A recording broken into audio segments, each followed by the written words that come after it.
नमस्ते किसान साथियों, मैं डॉक्टर एस के Nehra non you seed India private limited से, नॉन यू के हेड ऑफिस से।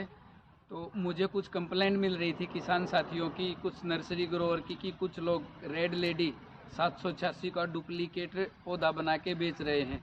कुछ लोग 180 करके बेच रहे हैं, कुछ लोग 780 करके बेच रहे हैं, कुछ 790 करके बेच रहे हैं।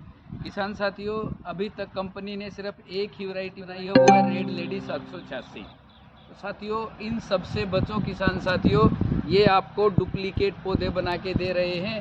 हमने ऐसा अभी तक कुछ भी मार्केट में ऐसा अभी तक हमने नहीं उतारा है, इसलिए ये सब डुप्लीकेट हैं।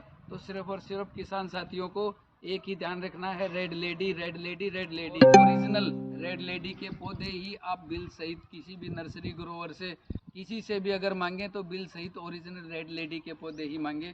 थैंक यू, धन्यवाद, शुक्रिया।